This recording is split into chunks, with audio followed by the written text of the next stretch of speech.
पकौड़े वाला। गोपालपुर गांव में शंभू नाम का एक पकौड़े वाला था। वह बहुत ही स्वादिष्ट पकौड़े बनाता था। उसकी दुकान बहुत प्रसिद्ध थी। दूर दूर से पकौड़े खाने लोग शंभू की दुकान पर आते। शंभू की दुकान बहुत पुरानी हो चुकी थी। वह उसकी मरम्मत कराना चाहता था, लेकिन उसके पास पैसे नहीं थे। दुकान तो बहुत पुरानी हो गई है सुधा। बरसात का पानी भी अंदर आ रहा है। इसकी मरम्मत बहुत जरूरी है, नहीं तो ठेला लगाना पड़ेगा। आप चिंता छोड़ दो, सब ठीक हो जाएगा।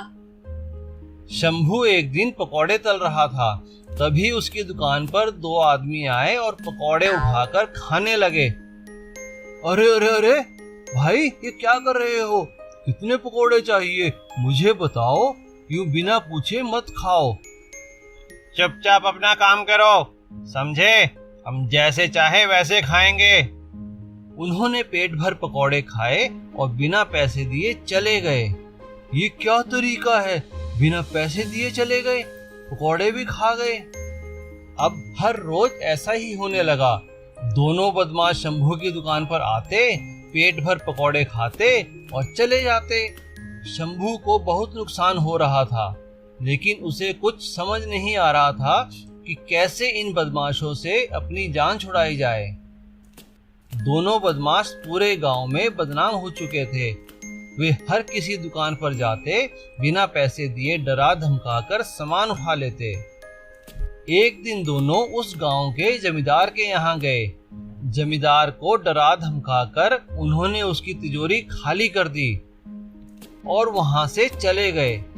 जमींदार परेशान हो गया और उसने खुलेआम घूम रहे इन चोरों को पकड़ने के लिए 50,000 का इनाम रखा। पूरे गांव में यह बात फैल गई और अब शंभू ने भी इस बात को सुना। सुनती हो, जमींदार ने 50,000 का इनाम रखा है दोनों बदमाशों पर, जो हर रोज हमारी दुकान पर आते हैं। हमें कुछ करना चाहिए। आप ठीक कहते हैं। क्यों ना हम पकौड़ों में नींद की दवा डाल दें? दोनों यहीं सो जाएंगे और हम जमींदार को उसे सौंपकर पैसे ले लेंगे। अगले दिन ऐसा ही हुआ। बदमाश शंभू की दुकान पर आए और हमेशा की तरह अपनी मर्जी से पकौड़े उठाकर खाने लगे। शंभू ने पहले से ही पकौड़ों में नींद की दवा डाल दी थी। दोनों बदमाशों ने पकौड़े खाए और बेहोश हो गए। जमींदार ने उन्हें पकड़कर पुलिस के हवाले कर दिया और पूरे गांव को बदमाशों से छुटकारा मिल गया। जमींदार